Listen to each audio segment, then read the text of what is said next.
Hello, and welcome to Pivotal Moments HQ, a podcast sharing, exploring, and celebrating stories of change through mindset and wellness and their impact on relationships.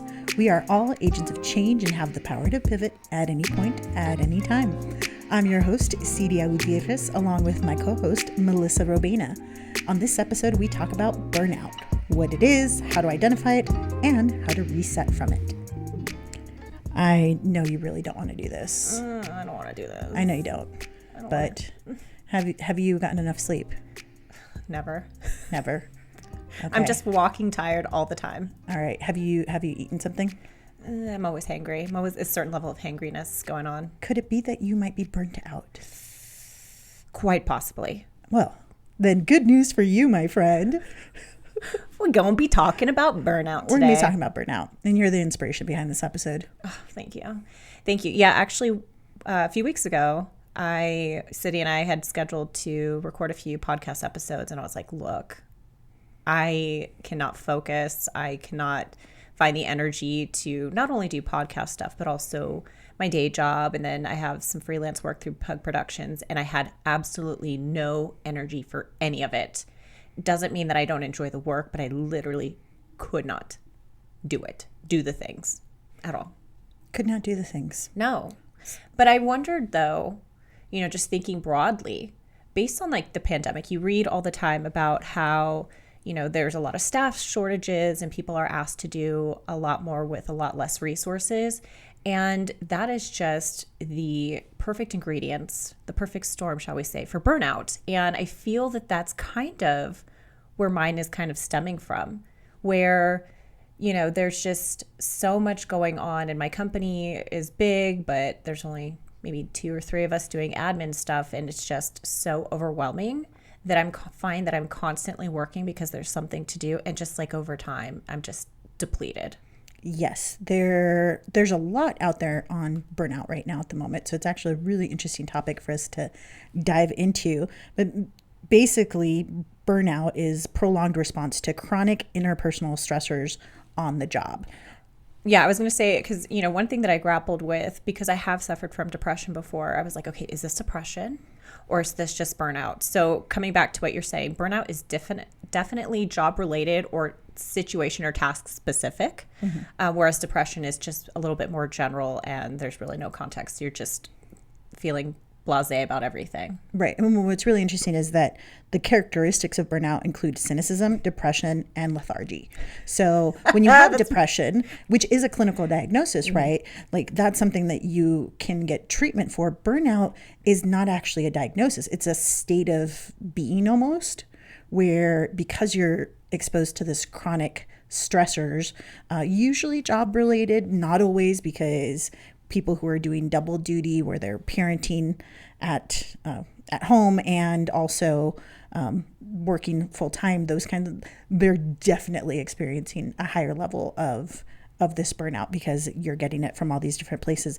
But yes, it's kind of interesting because, how do you figure out, am I depressed? Am I having that, if you've had that history of depression? Or am I just fucking burnt out? Well, and I had to do some reflection on that. And I really realized it was just my task. And the way that I was able to discern that was I spent a weekend where I did absolutely nothing. No podcast, no work, no freelance stuff. And I came back the following Monday feeling rejuvenated. So that's how I knew that it was definitely job or task specific. What did you do that weekend? Nothing.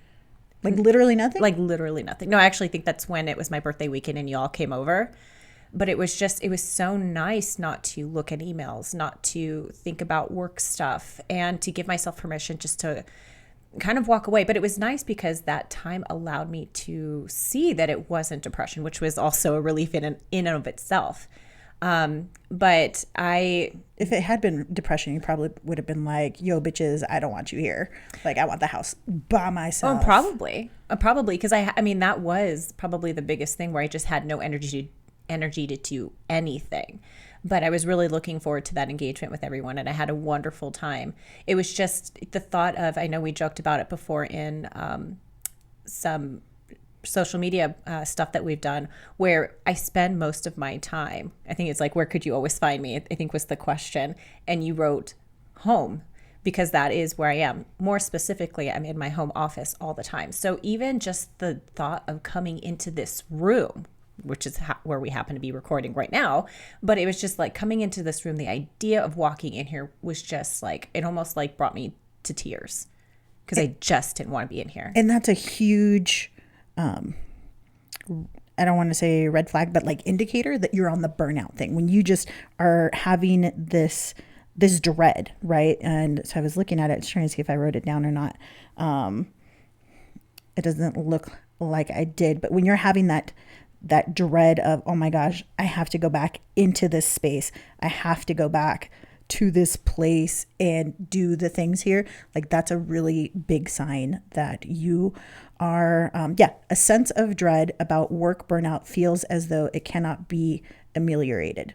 So that's by Doctors Amelia and Emily Nagoski, and they wrote the book Burnout, Unlocking the Cycle of Stress, which it's a really fascinating read, but I've got a lot of information from them on there. But if you're feeling that dread, you're just like, okay, here's something. Is it burnout? Is it maybe I'm in a toxic work environment? Like trying to figure out what it is, because I don't necessarily think that you're in a toxic work environment. Like, how do you feel about that? No, I don't think I'm in a toxic environment. I think that my colleagues, my boss, are super supportive. My boss is actually the one that's telling me like, you need to take days off. And I'm like, eh. But she's not the only one. She's not the only one. Your bestie over here also tells you to take a day off. I know. And I need to. But there are things, though. I know when we talk about burnout, a lot of it has to do with job related things. But, I did read some articles talking about like parenting or any type of task that you do on the daily can lead to burnout. But I did focus my attention on organizational stuff. So I came across 6 organizational risk factors, kind of questions you can ask yourself to determine if maybe am I experiencing burnout or is it something else? So number 1 is workload. Do you have the capacity to meet the demands of your job? Earlier we talked about like having resources. Do I have the opportunity to rest and recover? Do I have the resources needed to do my job effectively? Second one is loss of control. Do you have the capacity to influence decisions that impact your work? Can I exercise professional autonomy? Which, I can, so that's nice. Number 3 is reward. Am I receiving adequate compensation or recognition for my work? And fourth one is community. So a question you could ask yourself here are the relationships I have at work characterized as supportive and trustworthy? Fifth is fairness. Are the decisions and the policies at work perceived as fair and equitable? And lastly, number 5, the question that you can kind of reflect on is... I think you mean 6. Oh, sorry, 6. Yes. 6th question you could ask yourself are the organization's values in alignment with my own? So these are just 6 questions to kind of gauge whether you are at risk of experiencing burnout at work. So I thought that these questions were really nice. And I even did these myself when I was kind of piecing together my show notes. And I do have, a level of autonomy. I do have the capacity to meet the demands at work. I mean, it's based on my perceived timelines. But I mean, overall, the values are in alignment with my own. So it was really nice just kind of use those as reflection points. Yeah, I think those are good to just kind of see, okay, here are some indicators, right? And so one of the things that I found was that the stressors really come down to unmeetable goals and expectations. And so because of those things, you end up in this cycle of stress. So what doctors Nagowski's, how do I say that? They're both plurals. They're also twin sisters, identical twins, which is fascinating. But they're basically talking about being in this stress cycle. And what it does is that you start off with, okay, here's the stressor. And as you move, so there's a beginning, middle, and end for any kind of stress activity. And so as you're going through this, the problem that we're having in society is we're getting stuck in the middle of the stressor. So the stressor begins, you end up in the middle, but then you need to get to a finish point so that way your brain and your body move out of the stress response. And so the way that they explain it is, when we were back when we were in the jungle, because we like the jungle, back when we were in the Sahara, whatever you want to call it, like when we were being chased by animals, that was the first thing, right? That would be the initial start. Then you have to, either fight the bear or lion, or you have to run and save your life. That's the middle of the stress response. And then once you get to safety, then your brain was able to switch, and all of the things that were happening in your body chemically, your heart rate going up, your adrenaline going up, your cortisol levels going up, all of that stuff would then get the signal of, oh, we're safe now. So now everything could calm down and your other systems would come back online. Your reproductive system would come back in line. Your digestive system would come back in line.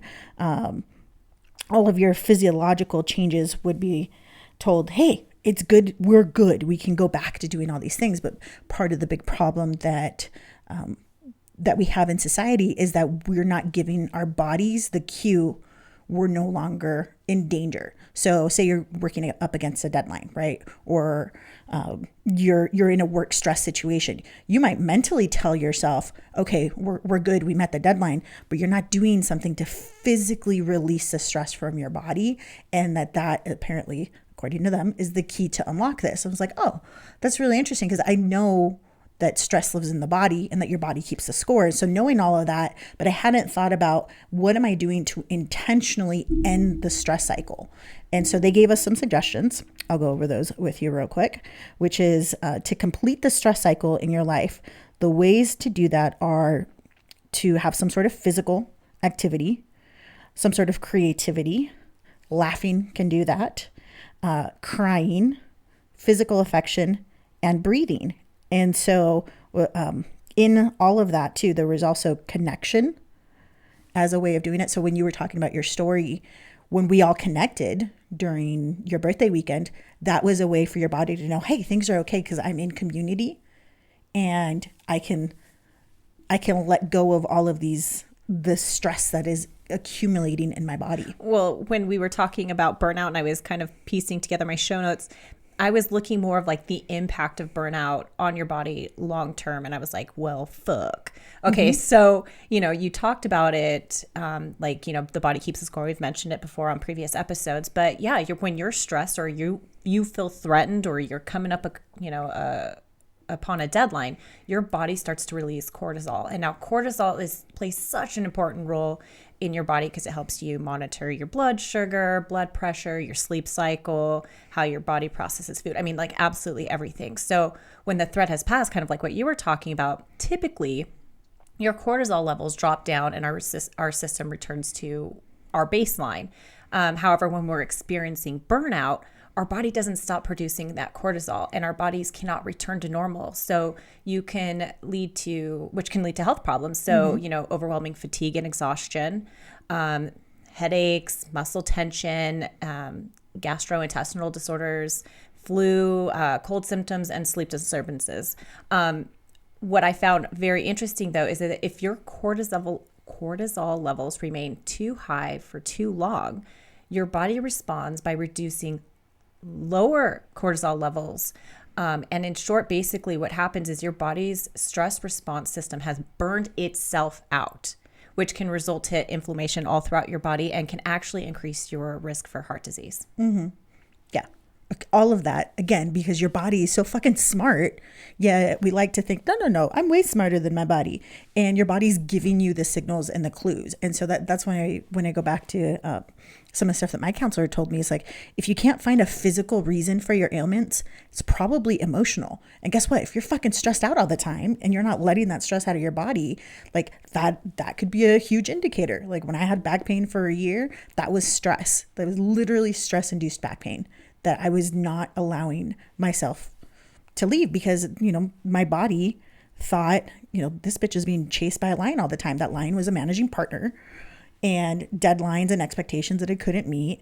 And when finally I was like, no, fuck it, we're done, it went away. But those long-term impacts, right? Those long-term impacts on our health, on all of those parts, right? So what's crazy is when you experience these things as a young kid, there's also long-term implications on your health, right? So that's why when we talk about trauma and those things, these things are happening to your young body as your body and brain are developing, so they can have really long-lasting impacts as well. But like right now, it's like you're fucking burned out, man. But you felt rejuvenated with taking that time to do nothing, because we didn't do much during that pool day. Like literally, it was a pool day, chilling, eating. It was just nice to be able to turn my brain off. But again, coming back to the impact of burnout, studies have shown that it actually alters how your brain works. So much how we've talked about on the show, where, there's positive intention or shifting your mindset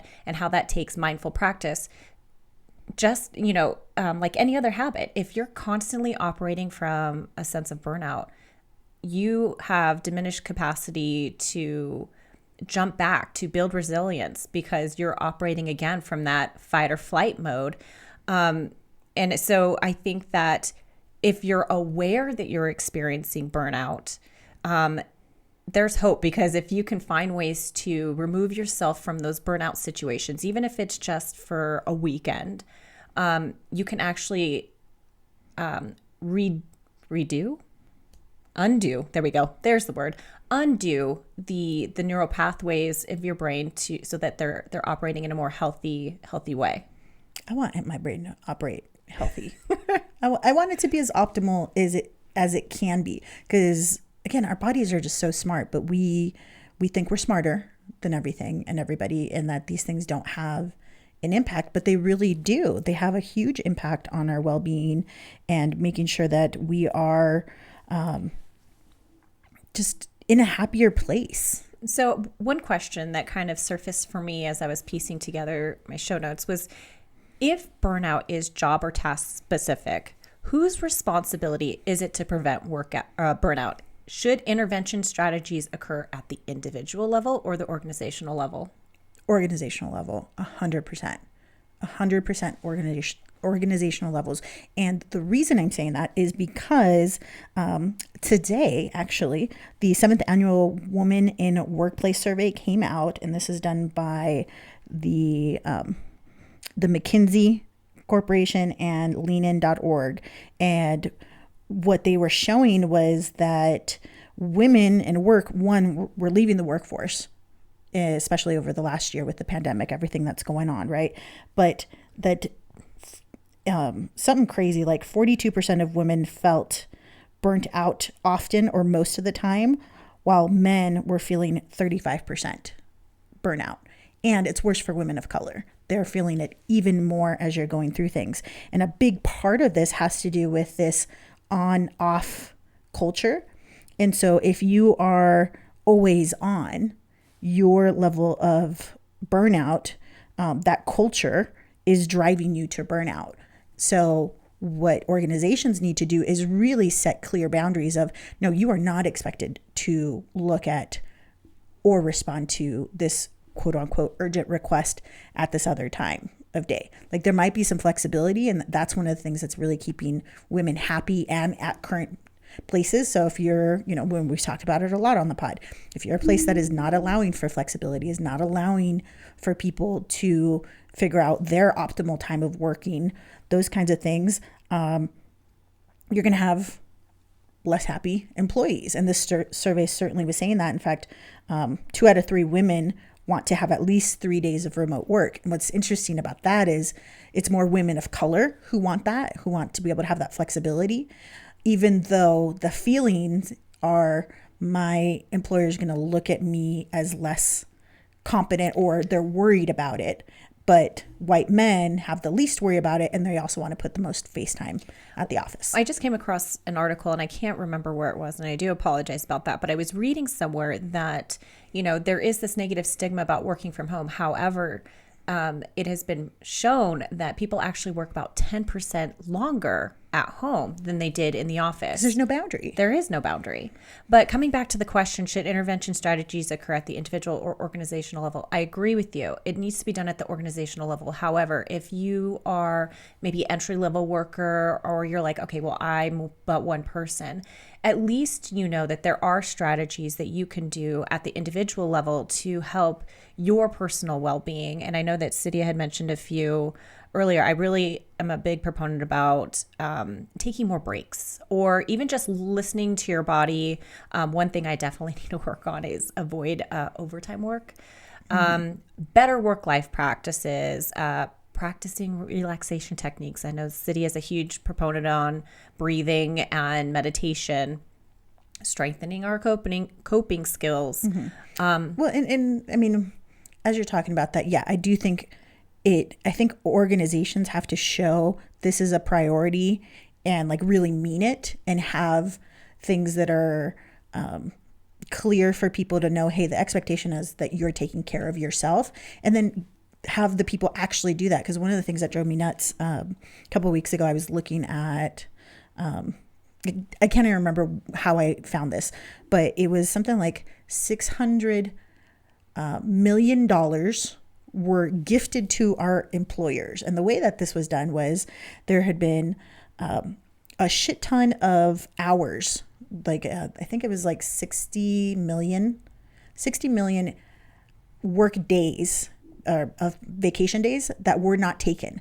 And about a third of those were ones that didn't roll over into the next year. And so that equaled $600 million to employers of like free labor, where you had the right to do this. And so for me, what drives me nuts is when you are in organizations that say, we really want you to do this, we really want you to take off your time and make sure that you're taking care of yourself. But then when you're on vacation, you're still working on email. You're still seeing things popping up. Yeah, see, listeners who are not watching us on YouTube, we are on YouTube. Melissa's facial expressions are like, fuck, stop talking about this right now. Why are you calling me out? Like, I'm terrible. Well, and it's like, why is that, right? So then that goes into this whole industrial revolution and like work ethic complex thing that I've been getting into, where it's fucking insane. I just think that we're still operating from the same mindset before the pandemic, where you're supposed to be, you had ample resources available to you and you could do things efficiently because maybe you were working side by side by people. But the pandemic has definitely created, we read about it all the time, that there's staff shortages places and things are backlogged because, orders are taking longer to fill, and it impacts so many other things in business. But that doesn't change the employer's mindset that, like, Melissa, you still need to get stuff done. You still need to complete this by this time. And so you're doing more with less, and that added stress just wreaks havoc on your body. So I agree that, like, yeah, it should start at organizational level, but until organizations really prioritize their employees, we have to be our own advocate and, find things that allow us to decompress, to reduce the level of burnout, and to just kind of reconfigure what works best for us. I agree that we have to do those things and we have to advocate for ourselves. Where I disagree is that businesses actually have their employees' best interests in mind. Oh, no, I would love for them to. That's what I mean. Yeah, I would love for them to do that. They actually are not doing that as well as they could be. And I don't necessarily think that there's a shortage of employees or a shortage of teachers. There's a shortage of an incentive to get into these fields or to go back to your shitty work environment. If people are leaving your organization, you don't need to be looking at the people saying they can't hack it. You need to be looking internally and going, what are we doing that maybe people are saying, you know what, peace out, we'd rather go do something else. And so that's one of the things that that it was I can't even read my writing. 4 in 10 women are considering switching their jobs or leaving their company, and 1 in 3 women are considering downshifting or leaving the workforce altogether due to burnout. And it's like, that's really interesting that we would have all of this, but we have this whole renaissance right now of new businesses coming out, people exploring different aspects of themselves. And I think that has to do with the reflection of, fuck you, corporate America. We're not taking it anymore. Well, and I think that that comes back to those risk factors that we were talking about, really looking at your workload, your level of control, the reward. We talk about, financial compensation, but there's other sorts of compensation. Am I getting the recognition? Because recognition is also a reward. Oh, recognition is huge. Yeah. So if by looking at those 6 risk factors, I think that those are a good indicator again. Should I stay? Should I go? And I think, you're talking about women leaving. It's no surprise, because let's say we could do it better on our own anyway. Right. We can do it better. And if the women are working more on these soft skills, and women leaders are the ones that are actually making sure that well-being is a part of the culture and checking in, like, how are you doing? And not just, hey, how are you doing on that report? Well, and working in organizational development where we really emphasize the development of soft skills, I'm going to say 90 to 95% of the participants that go through our program, through my company's programs, are female. Mm-hmm. That's not to say that we don't invite males to come, because we do. Everybody is welcome. But women tend to prioritize, at least in my opinion, the soft skills more. Would you agree? I think that they do. It's interesting. I just got back from a weekend in Los Angeles, and I was staying with my friend and her family, and I noticed that her son has an interest in psychology, and he gave us like a little presentation. We were talking about this stuff, and I commented to her on the way to the airport. I was like, wow, that's really cool that he really seems to enjoy this. She's like, yeah, my husband's really worried about it though, because it's a soft skill, and her husband's an engineer, she's a lawyer. And I was just like, why? Like, soft skills are so important to, like, they're the glue for all of these different things that we're doing, and they're so underrated, which needs to change, because that is part of the reason that we're not feeling as valued or appreciated. And we're like, what the fuck am I doing all this for? Well, my grandfather would always say that regardless of what industry you're working, whatever title you have, you are in the people business. At some point, It's providing a service. Even if you're developing a product, in the end, it's going for people. And so when you think of it that way, soft skills are so important and so necessary for the way that we operate. When you're looking at technical skills, like how many words can you type a minute, or, all the tech, those things can be taught. Soft skills can be taught, but I think that they require a lot more practice. And I don't think, for some reason, maybe it's because they're not quantifiable. Like, you can't test a person's soft skills per se. So if I can't measure it, I can't determine the return on investment. So most businesses will not invest in soft skills because they can't see necessarily the return on investment. So, but it's so vital. Mm-hmm. For today's workforce. Well, and then I think when you go back to the factor you were talking about, like, do I feel valued, right?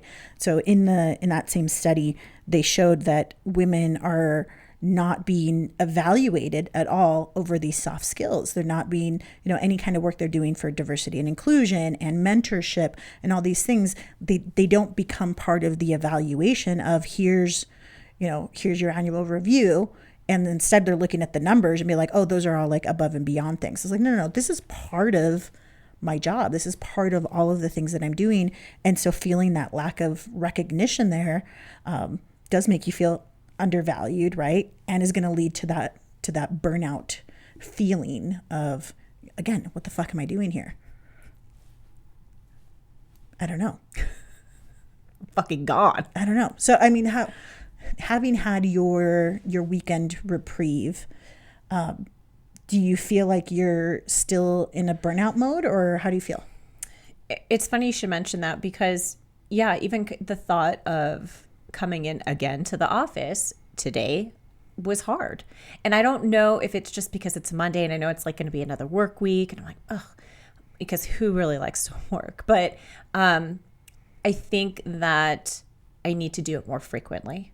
I think, I've been working, podcast, my day job, the freelance work, where I'm working several weeks in a row without a day off. So it's no surprise that I experience burnout, because I've not let my body kind of go back to, normal relaxation, restoration. I don't allow it to do that. So the weekend reprieve was nice.